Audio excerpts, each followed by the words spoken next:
Welcome to the second episode of Google Empower Hour. And today we're going to be talking about Google Business. So you've probably heard it called before Google My Business, or GMB for short. Last year, Google made a change to the name to simplify it, as well as where you're going to manage this listing. So I'm going to talk a little bit about that. I'm going to show you some back-end things so that you can manage Google Business better and start generating some more traffic. So first off, welcome. Thank you so much for coming and watching this recording. I want to ensure that every month when we go through these events that I'm touching on simple concepts that you can implement yourself about different Google tools that are free to all businesses. So if you're here during the event, feel free to drop any questions you have into the chat. And if you're here recorded, you can feel free to just drop any questions in the comments. I will be answering both of those so that you can ensure more knowledge about Google Business. And this event is going to be recorded for anyone that wants to watch it later. So before I dive into Google Business, I want to give you a little background on me and a little bit about how I got into Google. First, I'm KaeRae Flannery, and I have been in business for 7 years. My business is KaeRae Marketing, and I've been Google certified since 2014, which 10 years, that's awesome and a little scary. I didn't realize how fast time was flying. I'm currently located in Rochester, New York, and I provide specifically SEO and Google Ads management services. Really, I have this concept, there's two ways to the top of Google, and so those are the ones you want to focus on to generate more traffic for your business. The next is that I've been creating digital courses. First, I created a Google Business one, which I'll share a quick code with you to see that. And then I also created recently an SEO course. And as you all know, you're part of the community that is business owners that want to learn about Google and be able to better understand what they should be doing to master Google themselves. What is Google Business? And having a profile is step number one for any business in building a relationship with Google. This is a foundational place that you get to offer all the information about your business, contact info, website links, a description, categories, photos, videos, your services and products. Everything that you can imagine is included in this listing. And the great thing about it is that it's free and it's very simple to set up. I'm going to show you the process of creating a new listing in a minute, but I want you to know that this listing actually shows right on Google Search and on Google Maps for any mobile device users that have the apps, or they're using it right on Google. So it's going to be a place that a lot of people are looking, and you can get a lot of new traffic. With that in mind, most of it's going to be local traffic. Google Business was designed to be the algorithm that gives the closest result to the user. So location is going to be a priority. And this may be important for some local businesses, that have plumbers, roofers that are looking for people that are near them so that the travel isn't that far, or they may only service a certain county.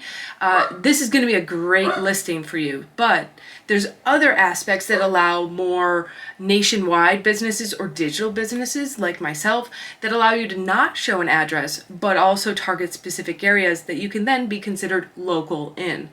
So you obviously need to create, verify, and optimize this listing to start seeing new traffic, but I'm going to give you some tips today on how to do that, and it's going to help you stand out among your competitors and to your customers. So the first question, where is it? We've all probably seen it, but maybe didn't know that it was Google Business or Google My Business. The first is on Google Search. So you can see that it's highlighted here in green. This is my listing when I do a search for my business name. So this is going to be the easiest way to draw attention to anyone that already knows your business or is looking into your business to possibly work with. The next place is what we call the local pack. And so just like on the last screen, we're just going to scroll, and you're usually going to see 3 options that are localized with a map to show you what's closest to you. So the algorithm obviously wants to give you the closest option, but it also prioritizes your reviews and other information based on keywords in your listings based on the keyword that was searched. So all these factors go into, is your business listing optimized? And when you scroll down just below this, you would see other businesses. And that's what leads you to Google Maps. So you can see the extended desktop version, but this is also an app that people can use. They're using for directions, but they can also search for businesses. So if you are a local business that someone may be looking for in an emergency, or in the food industry, restaurants, bars, this is going to be where it's at to have a very optimized listing to be able to be found more, to get more traffic and customers. Let's talk about how to actually create the listing. So one, be sure that there's not already a listing out there for your business. If you just got started in the last year, Google may have detected your business information in other places and created a listing for you. So we don't want to create a new listing if there's already one there. We just want to work with the existing one. Duplicates are going to be frowned upon by Google because now it will create some confusion. So first you're going to start by going to business.google.com, and you do need a Gmail account or a Google Workspace if you have one. And you're going to sign in with that email, and then you're going to search for your business. This will show you if Google already created one or if there is a gap and you can create a new one. Once you do start creating, you're going to fill in all the business information that you have. You can always go back and add more, but fill in as much as you possibly can. And then you're going to be prompted to go through the verification process. This is very important because if you don't verify your listing, it won't be seen. Google will not show it online. You won't get any traffic, calls, or new reviews. So that's a very important step, but I want you to note what I have here at the bottom is once you start the verification process, do not make any edits to your listing. Don't change the name, don't change the address, phone number, anything. Continue through the verification process until you are done, and then you can complete any necessary edits.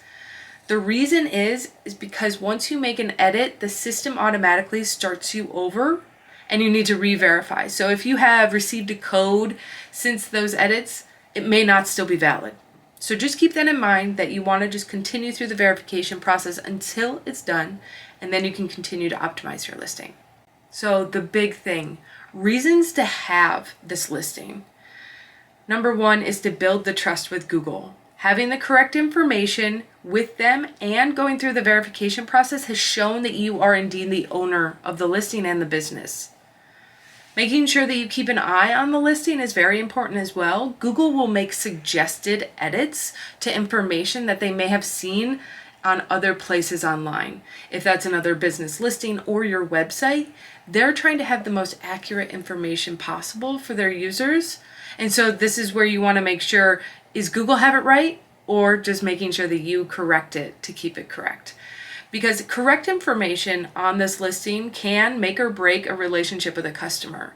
Making sure it's correct and they don't have a bad experience without even coming in contact with you is going to help. The next, showcasing locally. Making sure that you are found within the network that you are in is going to be the easiest way to generate more business. And so making sure that you have this listing optimized with the correct address, with service areas to expand your reach, is going to help you find more local traffic as well as more quality traffic. Often organic traffic, such as coming from Google Business, is going to be the best quality content and traffic that you'll get. So making sure you pay attention to these areas can be, in the long run, the best thing for your business. And reviews is where it's at. They have so much value in building your ranking and your reputation that this is going to be a key thing to draw attention for customers and give you value within Google's algorithm. So you should try and get as many as you can. I always suggest waiting until a customer really expresses that they're happy. Ask them then. They're more likely to be interested in it, as well as one a day. You're going to come in contact with a customer a day that you have a relationship with, or you've just helped them with something that you can then ask for a review. One per day is going to build a lot, and a goal for a small business should be hit 50 and then continue to grow. And obviously, I'm going to talk about this right now. You want to maintain this reputation because Google reviews can be the word of mouth on the internet. There are other people explaining their experience with you, and a lot of people will go to the reviews to see if it's worth contacting a business. So you can always respond to the reviews, and I want to touch on this really quickly. You want to respond to negative or positive. Positives are very easy to respond. Thank you so much for the time. We appreciate your business. One tip from our discussion last month about keywords is insert a keyword in your response. Thank you so much for choosing us for your plumbing needs. Inserting the keyword gives Google more information, and you're now customizing the response to the user. Now, negative reviews, this can be a place that can get emotional. And I recently was on vacation and was reading negative review responses from a restaurant owner.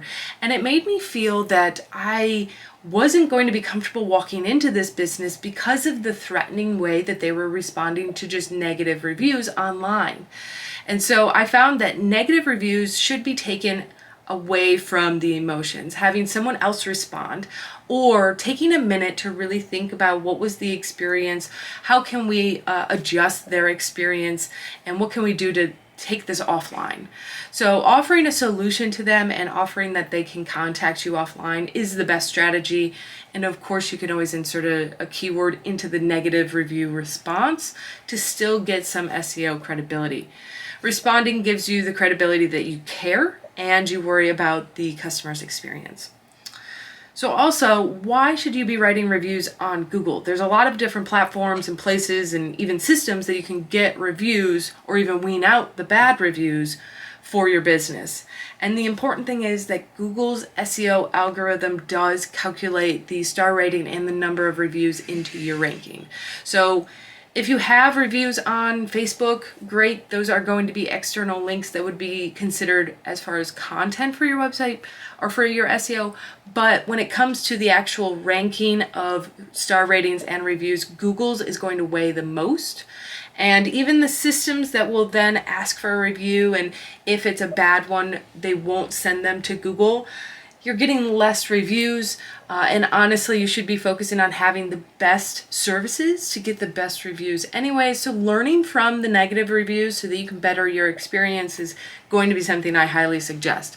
So thinking about Google in all ways impacting your SEO and credibility with the reviews there. So that's just a little bit about reviews and some SEO talk. I'm going to save that for next week or next month. But I do want to share that I have an online course to teach you about SEO that you can implement it yourself, because it can seem overwhelming just by the name, search engine optimization. That sounds complicated, but really it's a strategy of adding keywords and written tags to your website so that Google understands your business. And when Google understands your business, you can start ranking for better keywords and generating more high quality traffic. So I have a course that's under 2 hours that will explain all of the components of SEO and how to implement it yourself. And then of course we can reconnect to ensure that if you have any follow-up questions, they are answered. But if you're not quite ready for that, you can attend next month's event for the 3rd episode of Google Empower Hour. And we're going to be talking about SEO, search engine optimization. And I'm going to keep this simple, just like the course, in the way that you will be able to walk away understanding what SEO is and how you can start implementing strategies across your marketing. So if you are interested in this, simply go to the events tab in the community, RSVP yourself for any of the events coming up. I have them scheduled out for the next, I think, 6 to 8 months, and I will look forward to seeing you there. Lastly, I already have a Google Business Workshop that is available in the community. You should already have access to it. Feel free to scan the code that's on the screen. But this is a little bit more in depth on some of the things today. I wanted to keep it very high level and be able to allow questions so that I don't go too deep and confuse anyone. But this tool is very simple, so it's a great place to start experiencing and learning about Google and how you can start getting more traffic. So if you have any questions and you want a one-on-one session, feel free to schedule that with me. You can go to my website, KaeRaeMarketing.com, or email me. We can always discuss what your business specifically needs or any one-on-one training that you may have for specific tools that we haven't talked about yet. Thanks so much for coming.